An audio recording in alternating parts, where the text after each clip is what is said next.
সুপ্রিয় দর্শকবৃন্দ, আসসালামু আলাইকুম। শুরুতেই জানিয়ে দেব আজকের সংবাদ শিরোনাম, তারপরে থাকবে এ নিয়ে পুরো বিস্তারিত।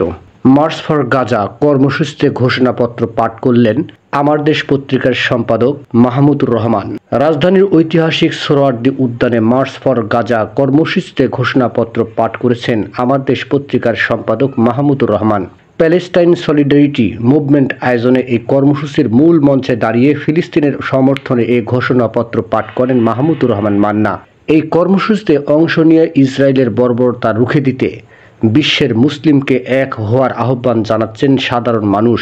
এই আয়োজনে নির্যাতিত ফিলিস্তিনের জন্য জাতীয় মসজিদ বায়তুল মোকাররমের খতিব মাওলানা আব্দুল মালেকের নেতৃত্বে মোনাজাত করা হয় বলে জানা যায়।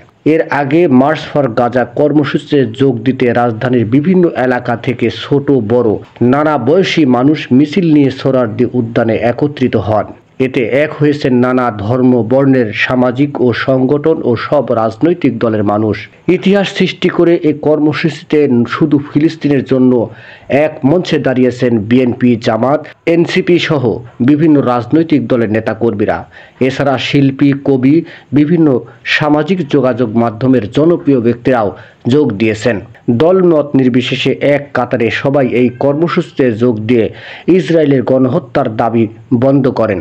সমাবেশে উপস্থিতি বিভিন্ন রাজনৈতিক দলের নেতারা ইসরায়েলের প্রধানমন্ত্রী নেতানিয়াহু এর পেছনে কুশলীপদের বিচারের আওতায় আনতে বিশ্ব নেতাদের আহ্বান জানান। এদিকে মার্চ ফর গাজা কর্মসূচিতে সবাইকে সুশৃঙ্খলভাবে শান্তিপূর্ণ উপায়ে অংশ নেওয়ার আহ্বান জানিয়েছেন জামায়াতে ইসলামের আমির ডক্টর শফিকুর রহমান। একই সঙ্গে কেউ যেন অপচেষ্টা করে এই কর্মসূচিকে প্রশ্নবিদ্ধ করতে না পারে সে ব্যাপারে সচেতন থাকার আহ্বান জানিয়েছিলেন জামায়াতের আমির ডক্টর শফিকুর রহমান। এদিকে দখলদার ইসরায়েলের বর্বর আগ্রাসনের ফিলিস্তিনের গাজায় চলমান গণহত্যার তীব্র নিন্দা ও প্রতিবাদ জানিয়েছেন আন্তর্জাতিক মজলিসে তাহফুজে খতমে নবুয়াত বাংলাদেশ সংগঠনের প্রধান মাওলানা মহিউদ্দিন রাব্বানী। এক বিবৃতিতে তিনি এই নিন্দা জানিয়েছেন। তিনি বলেন, রাজধানীতে মার্চ ফর গাজা কর্মসূচি হল গাজার নির্যাতিত মানুষের পাশে দাঁড়ানো এক গুরুত্বপূর্ণ পদক্ষেপ।